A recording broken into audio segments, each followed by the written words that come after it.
Hello again, everybody. Dr. Glenn with Infinite Wellness again, and we're back today with our question and answer series. We've been off that for a little while now, did some other stuff, interviews with some other great professionals, but we had some more questions that have come in. I wanted to answer some of those, and we're getting asked a lot more stuff lately. So this one's a little controversial. There's a lot of stuff that goes into this. I probably won't get to explain as deeply as I could or should. So please feel free to ask more questions about this. I'll try to keep information updated and give you stuff that you can learn from. All right, so this one says, I've been hearing a lot about peptides. Can you explain peptides and how they work, and are they beneficial? Absolutely. Okay, so a lot of controversy around peptides. Peptides have become the hot new talk. And I guess the best way to start this discussion would be to start by explaining what's a peptide. What are these things, these compounds anyway, so that we can kind of get the stigma around them off.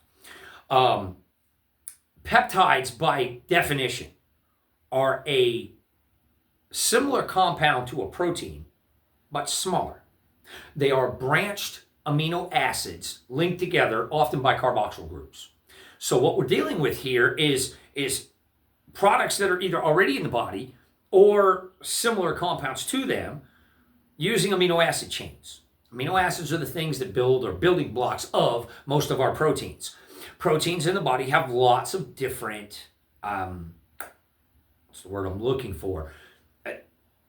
Things that they do in metabolic pathways. So to make that simpler, proteins are responsible for a lot of the things that occur inside of your body, like hormone production and certain functions and digestive things. That's what proteins are there for. So what we're doing with something like a peptide, or all this new talk of peptides, is we're introducing something into the body to get it to do a certain thing metabolically. So a metabolic action, whether that is increase human growth hormone or increase insulin. Insulin in and of itself is a peptide. Okay, it's a bound protein molecule, but it's technically a peptide because of its size. So we're looking at even things like insulin, cortisol, digestive function, human growth hormone for stuff, things that help us reproduce, things that help us change and modify how we heal, how we move, how we do just about everything. So lots of metabolic pathways throughout the body, and peptides are portions or smaller portions of hormones that help our body do certain things. The big new thing now with peptides is to make them a little more bioavailable. Now, amino acids have been around forever. Bodybuilders, y'all know this, guys. How long have we been taking amino acids, right? We take lots of pre-workouts and post-workouts and all these things. These are amino acids. We take those because we're trying to either increase metabolic rate and or increase our ability to heal faster or heal as fast as possible from a workout. Most of these over the years have been oral. Most people didn't do injectable amino acids. The big thing was always just taking oral compounds. And they do work that way. But of course, to really maximize some of the use for a lot of these new peptide things that we're finding, we are cheating. We're kind of doing it quicker. We're trying to find injectables, intramuscular in particular, to allow the body to absorb that closer to direct to the bloodstream without first pass digestive of the stomach, so that a lot of stuff isn't torn down or disrupted through the gastric acid that we have. So hopefully that gives you a little idea what a peptide is, what peptides do. Again, like I said, we're trying to look to help enhance either healing faster, digestive sources, get rid of fat. We know that our GLP-1 inhibitors, all that fun stuff we see on TV, your semaglutides, peptides, okay? So a lot of these things now that are out there are to help us, give us an advantage. So, my take on all this. Are these compounds natural? Yes. Yes and no. Are amino acids a natural occurring substance? Yes. Are these being put together to make the body do something synthetically that it may not be in a natural phase for? Also yes. So we know that it's not like a steroid. People a lot of times are now kind of, oh, these are like steroids. They're not. Steroids are a synthetic type thing. So like a hormone, testosterone is a synthetic hormone outside of the body. Our body produces testosterone. We can make testosterone in the lab. Are they technically the same thing?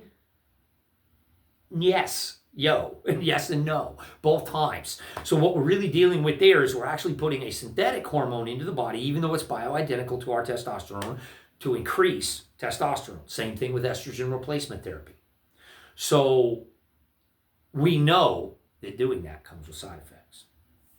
And that's where I'm at with peptides. Are peptides unnatural? Technically, no. They are amino acids, and our body uses lots of amino acids in protein breakdown, through protein breakdown inside of our body. But the idea is that the body is efficient at taking a protein, breaking it down, using most of its available amino acids for the stage of life we are in. There's where the breakdown occurs. We're trying to be in a stage of life we may not be in. Most of America is trying to look younger, be less overweight, have more energy, do more, maintain more muscle mass, create more muscle mass. And all of those things are meant to be done naturally.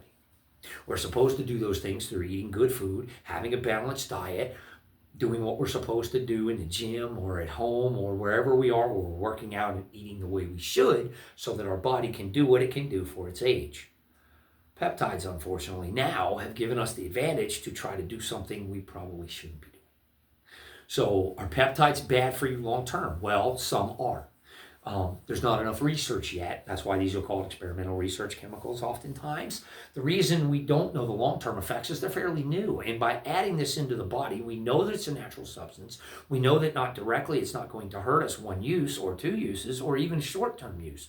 But long-term use is where we run into problems. Is giving a male testosterone replacement therapy bad for him? Good. You shook your head no. Hopefully all of you out there are saying no to that. Giving a male testosterone isn't a bad thing, even if it's made in the lab. Is giving a male testosterone daily or weekly for 2 years bad? Yes. Right. There's where we change. So constant use of something, whatever it is, to change our phase of life where our body can naturally produce something is detrimental. Even if you think you're enhancing yourself, even if it makes you feel better. Even if it's something that you think, okay, I need this right now, was never meant to be used as long-term, constant use. If you do that, your body stops trying to do what it was doing naturally. Great example, women in menopause. How many of y'all want to go through menopause?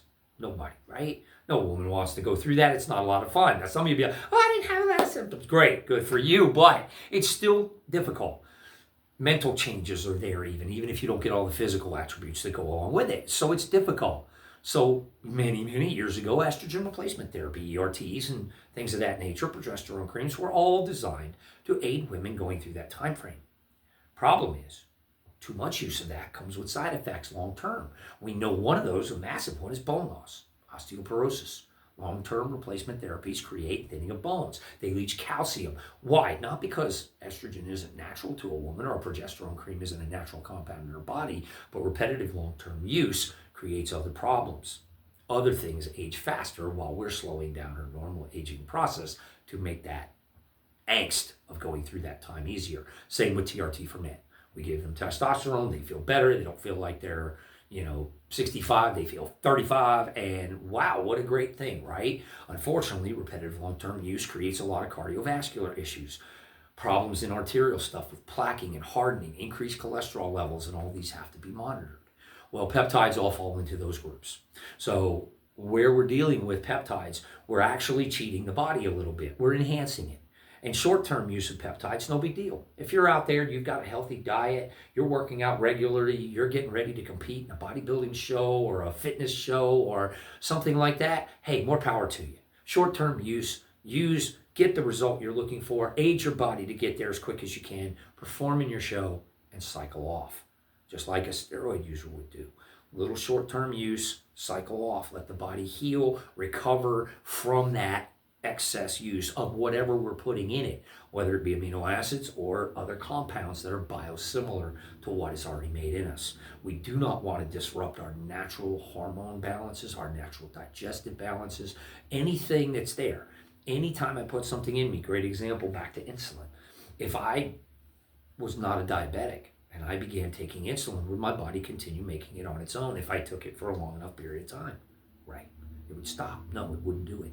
And that's what we're trying to avoid. And that's what I tell people. Be cautious with these peptides. Be cautious with things that you decide to use to achieve a goal. It should be very short-term use.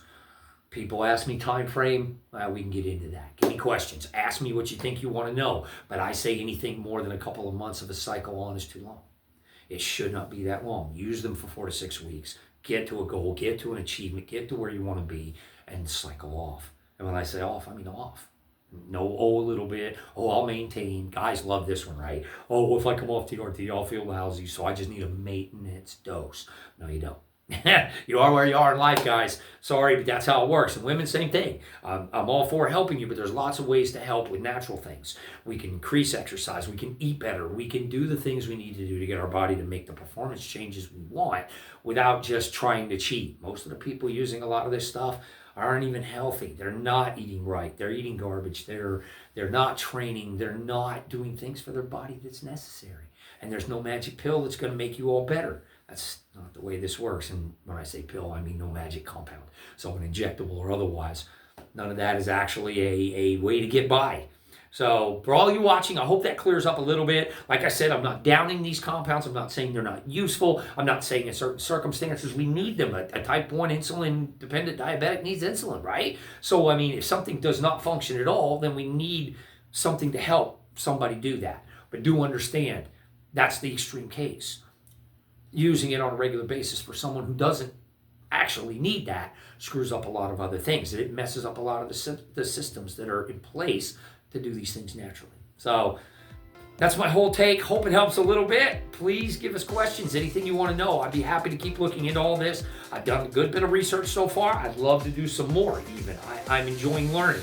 So hopefully I can bring more information to you and keep you abreast. Again, natural health is best. It's what we recommend here. Try to get healthy all on your own first. If you need a little help after that for something you're doing that's superior, go for it, but always be in the know. Thanks again.